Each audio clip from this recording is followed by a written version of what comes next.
I'm Mbweha, you can call me Ben, I'm Team Relentless, and this is the Playbook, where you can come to learn to do something very specific in Star Wars Legion a little bit better than you did before. I hope. Today we're talking about the Trade Federation Armored Assault Tank. Was that a clip from Jedi Power Battles from PS1? Oh man, I'm gonna have that sound clip stuck in my head for roughly 2 to 12 months, and I both hate and love you for it in roughly equal parts. Right, so the AAT. Let's do this thing.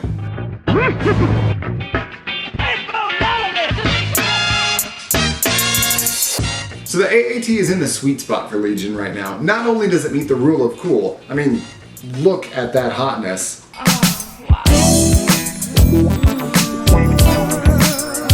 But it's also a highly competitive unit that's seen a lot of effective play right now in online tournaments.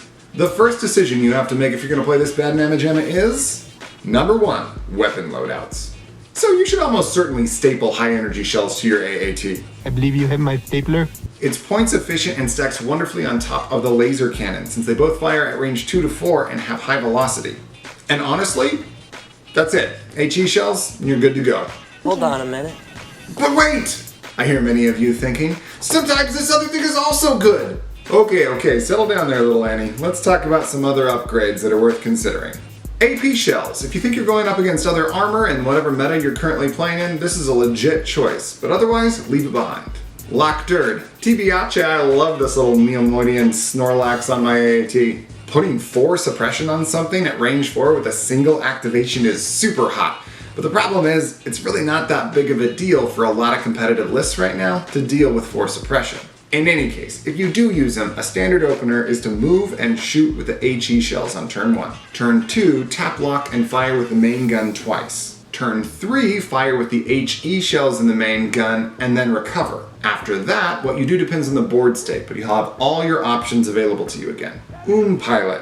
Am I saying that right? OOM pilot. We're going to get into this in a bit, but you might need this upgrade for order control depending on your command hand. Also, it pairs very well with command control array. HQ uplink. Again, you might need it for order control, just depends. Link targeting array. And lastly, if you know you're going to be giving a lot of face-up orders to your AAT, this is worth a look. Number 2, activation control. If you're playing an AAT list, then you should be able to develop a plan that gives you perfect or nearly perfect activation control of your army for the entire game. Control, you must gain control. Basically, after you make the rough draft of your list, you need to go through each command card and ask yourself, how am I going to have perfect order control when I play this card? Then make adjustments to your list to make sure your back isn't a smorgasbord of unit types. The most common problem you'll need to solve is what to do on Grievous or Dooku's 1 pip, as they only give themselves an order. Depending on your list, you might solve this problem with an uplink on a B1 unit or on the AAT itself if paired with an pilot. Whatever you need to do to get the B1 chain started. If you're using the uplinked AAT and BXs, you can just leave special forces in the bag to maintain perfect order control. Stabs can also start the coordination chain train, but that assumes that they are within coordinate range of your B1s. So yeah, be sure that you have a plan that fits your list and your command hand, and while activation control is especially important for droids, it doesn't have to be perfect every time. If practically perfect was good enough for Mary Poppins, it's good enough for battle droids too.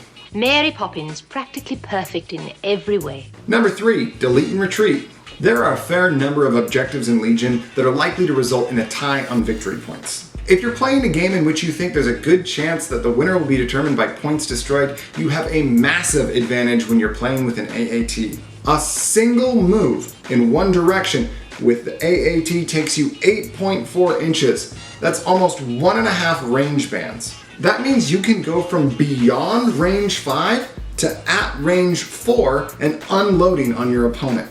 A single range 4 shot with a laser cannon and HE shells is 6 red, 1 white, critical 3, impact 1, and high velocity. Look at the size of that thing. Here's the table of what to expect when rolling that pool according to roll crits. So you should expect to get 6 hits, maybe 5 if you're unlucky. You can really capitalize on this by going last first with your AAT right out of the gate. Hold it on turn 1 until the end, then burst forward and put the hurt on something. Then in turn 2, play a lower pip card and try to finish it off. The AAT is tied with the Saber Tank as having the highest defensive rating in the game. It should survive turn 2 no problem, and then it can begin double retreating the rest of the game if you think you're going to tie on victory points. Accomplishing this puts your opponent in a difficult position. They need to push forward to take out your tank, but the whole time that they're doing that, you can fire and retreat. Number 4, target priority. So this was sort of implied in the previous point, but typically you're going to move on turn 1 so that you just barely catch range on one of your opponent's units. This way you can start plinking away and force your opponent to come to you. However, as the game progresses and things get moved around, you might be left with some more interesting choices to make about what to fire at.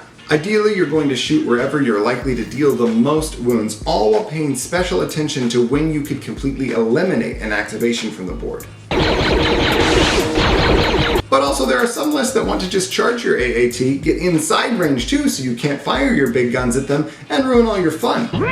In those cases, you need to take every shot you can with the AAT at those units before they close the distance and murder you. So strictly speaking, the target priority for the AAT is things charging you, things that you can eliminate from the board, and then wherever you can do the most wounds. Number 5, list examples. If you're running single AAT, there are a ton of options that can get the job done. I've linked below 3 different Dooku lists. One that's a gun line, one that's got BXs, and one that's got staps. I'm not saying these are the best lists, but they're good starting points and you can tinker with them however you want. However, I do think there is a best competitive list out there that features the AAT, and it was shared with me recently by Legion Academy's Joe DePinto. Let's take a closer look at it and talk about why it's so good. Now first, this list is a little deceptive. You'd expect something with 2 giant tanks to just lay waste to your opponent's army, but actually this is a list that plays a very careful and objective-focused game, hence the 15-point bid. Grievous and the B1s, which by the way was the name of DePinto's high school band, want to just spend pretty much the entire game hidden. They really only come out at the very end of the game to help with objectives when there are so many of them and so few turns remaining that your opponent can't eliminate units, especially after you've been plinking away at their units with your AATs. Speaking of the AATs, you're going to want to move and fire and then just keep firing until it's time to move again based on the objective you're playing. Be sure to keep in mind how much real estate your tanks take up as you're scooping up VPs. Zoning out a huge section of a KP or sometimes even covering the entire thing is a great strategy, but don't shoot yourself in the foot by forgetting to leave a safe path for your B1s to get where they need to go. Oh, and a quick note about bombing run and breakthrough. Your B1s are often used best as linebackers in your backfield where they can just lock enemy units and prevent them from getting where they need to go.